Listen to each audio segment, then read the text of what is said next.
So let's talk about YouTube organic then. Oh, yeah. Because I think that's something that really widely applies to a lot of the audience here. A lot of creators that listen, podcasters, people who have stuff on YouTube, including us, that we're trying to always get better on YouTube. I told you at the beginning of this conversation before we hit record that we made the mistake of waiting to get on YouTube until the beginning of this year. And so there's things that we're trying to figure out. Yeah. I'm curious how paid and organic work together and if it works at all. And then I want to talk to you about the new YouTube Boost program that's seemingly coming out now on select channels, where you can actually boost. Because to my knowledge, before this Boost feature came out, it could actually be bad for your channel if you ran YouTube ad traffic to the channel to boost subscribers or views. Is that right or is that wrong? So it's a nuanced answer. It's right if you do it the wrong way. Okay. So you can harm your channel. So it's actually really interesting because YouTube's now rolling out the Boost feature, which does what we have actually been doing for quite some time to help with organic YouTube channel growth with what are called in-feed ads. So there's two main types of YouTube ads that I think is going to be valuable for people watching. So there's essentially these two main types. So one is the classic YouTube ad that you're familiar with, in-stream ads. Those appear in front of other videos, drive off conversions. That's also a lot of what we're talking about here. A lot of, the clients that we bring in, they're looking for in-stream ads. They want people to sign up. They want leads. They want book calls, sales, whatever it happens to be. So those are the classic ads. But there's also these in-feed ads, and these appear in search results alongside suggested videos, as the watch next video on the YouTube homepage, on the app as you're scrolling. They pop up and they have the little yellow ad thing next to them. And so those are in-feed ads. Those ads are essentially what the Boost program is doing. And you actually were able to manually set those up to drive new traffic and subscribers and actually help grow your channel. Okay. If you set them up the right way, what people were doing and why this YouTube ads to grow your channel or YouTube ads can actually harm your channel got popularized is because people were doing these in-stream ads, the videos that are skippable, the in-stream ads that play before other videos. They were running those as ads to try and grow their channel. Maybe they had the call to action be to subscribe. The problem is YouTube cares about watch time. Watch time. Yeah. What do those videos let you do? Gotcha. They let you skip. Yeah. So how long is the watch time? Well, the watch time is usually, it depends on how long the video is, but usually sub 1 minute, which can really harm your channel. Yeah. And so essentially what you don't want to do is run a public YouTube video as an in-stream ad.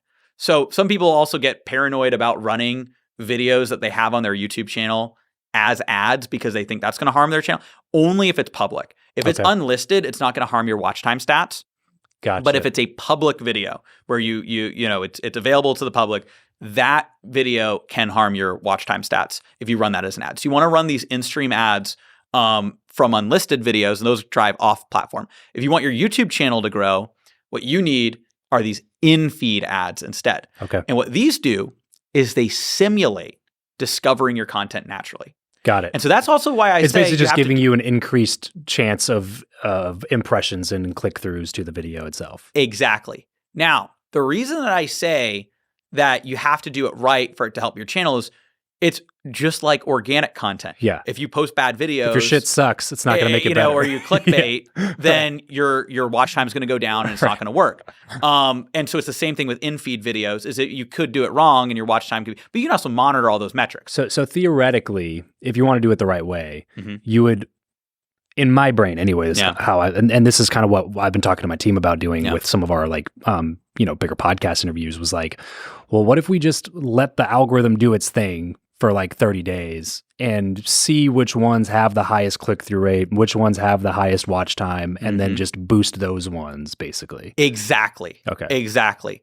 What I will say, though, is what you may want to consider is, and this is something that we train our clients in, and at some point I might need to do, because I obviously have a lot of webinars and trainings and things. I might need to do a public training. So that actually puts a thought in my mind, especially now with the Boost coming out, is showing people how to do a better way of doing this.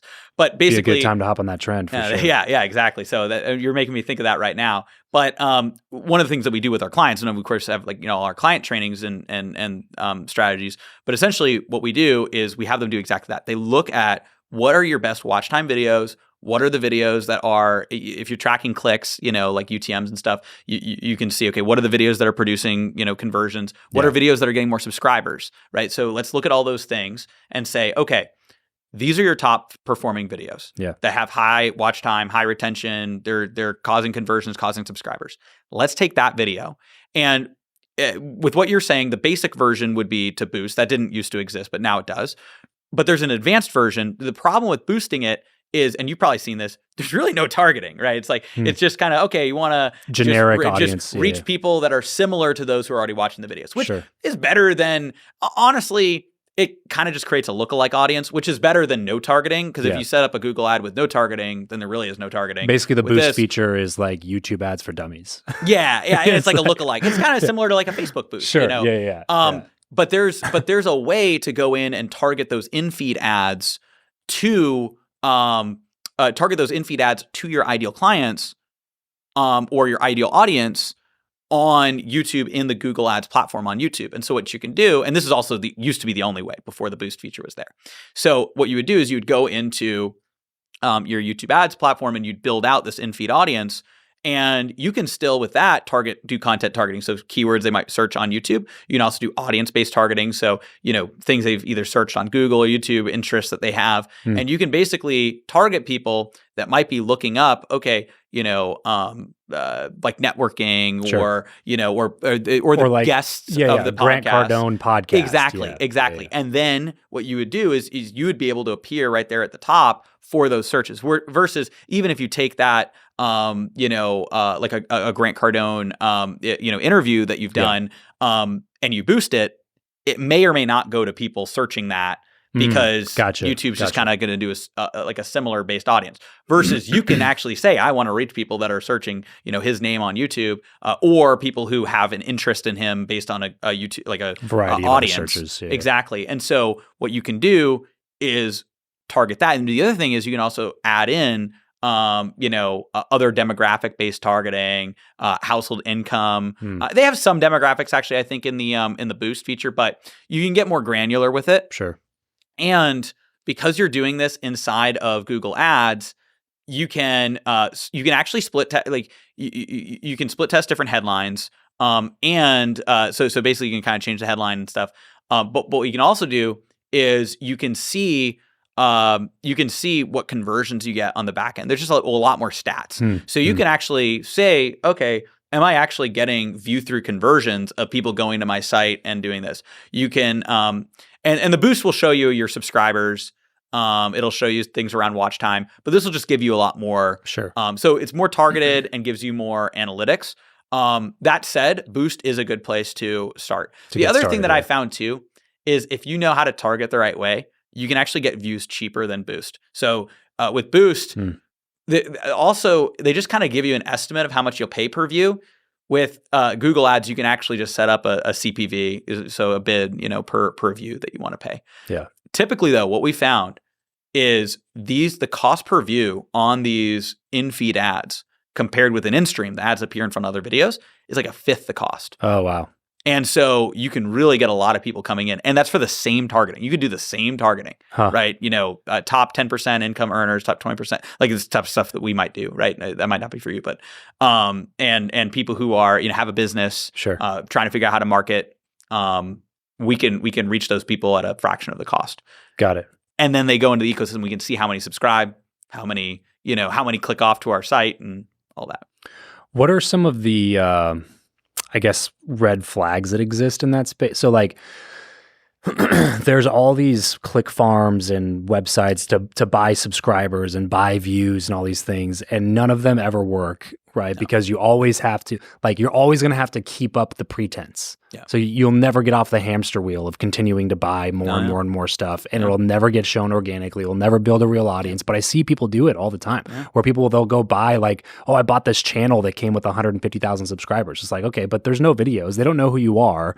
It makes you look like you have a decent channel, but then if you have 100,000 subscribers and you upload a video and it gets 200 views, well, that doesn't look good either. So now you got to like go buy fake views, and now your video has 89,000 views on it, but like 88.8 of those thousand of those views are all fake, and there's nobody actually watching it. So what are the dangers of doing that kind of stuff with your channel? It harms the watch time, and also YouTube knows. And I think that it's interesting, like they'll count those as views, which is kind of interesting. And it's also probably a game of cat and mouse too, because every once in a while, like in the past, they used to really be fighting against it. So there's times when like people, so-and-so got XYZ subscribers removed because, YouTube cracked down. I think they care about it less now, but the algorithm knows. I think they also just know that like, people are playing that game, like the algorithm's smarter than it. Right. So there was a time when the algorithm wasn't quite as smart as it. So YouTube would actually crack down. They would reduce view counts. They would decrease subscriber counts. And they might still do that. I don't know. But I have heard like less of, because less that's been potentially happening. But those channels, they're just not going to get the traction because the algorithm is smarter than that. Yeah. And so essentially, the algorithm is really focused on real user watch time retention. What are real users doing? And that's also why the in-stream ads, like even though you're reaching real users, you're reaching them in a different way where they're going to skip the ad. Those you don't want to run to public videos. But with in-feed ads, it's whether you do boost or you do the in-feed ad. And also the boost is YouTube confirming what I've been saying. Because I actually had a kind of a little bit of a debate back and forth. I was at a mastermind with somebody who's like a big YouTube organic person who's great at YouTube organic, and he was saying absolutely never run YouTube ads to promote any video. And I was saying, well, here's where we agree, but also here's where we disagree with these in-feed ads. Right? You can run in-feed ads, and then it's just amplifying what your video would do already. And we've seen across clients, right? It's like as long as you have your watch time be strong there, and you got to monitor that, then it's going to help it. So it's just amplifying the number of impressions you can get. And then it's up to the video's merits how that's going to help or harm your channel, which is why the easiest way is to take your best video. But YouTube releasing this boost feature is actually kind of is YouTube signing off on what I've said historically, because it is that feature. That was kind of the big deal of that. When I saw that feature was coming out, it was like, oh, that like they're finally just like putting their stamp of approval on it to be like, this is now allowed. You know what I mean? Like we're not going to derank you if you do this type of advertising here. And it's specifically the in-feed ads, because it's kind of it's kind of like Google search ads, right? You're just appearing higher in search, but then where you rank organically is going to depend on how your page does. So you can still do the ads. Can't promote dog shit and expect it to perform. Exactly. And so that's the thing. I think though YouTube probably should I do think that they should, especially as they're getting more people going into it, do something to either prevent or like the algorithm issues that happen from an in-stream video being run as an ad. Because I think that even though we know that you shouldn't do that, I think that does scare some people away because they've heard that, right? And I've heard that a lot. That's why I never did it. That's why I never did it, because like I didn't want to do any of the fake stuff. I wanted this. I wanted to grow because we're getting people that actually want to watch our freaking content. And so I didn't touch any of that stuff because I'd always heard really bad things about it. But then, like I said, I saw that boost feature came out and I was like, ooh, that sound like I said, it's like they're endorsing it now. Like it seems like it's okay at least. So that's why I wanted to talk to you about it for sure. So I appreciate your insight on that.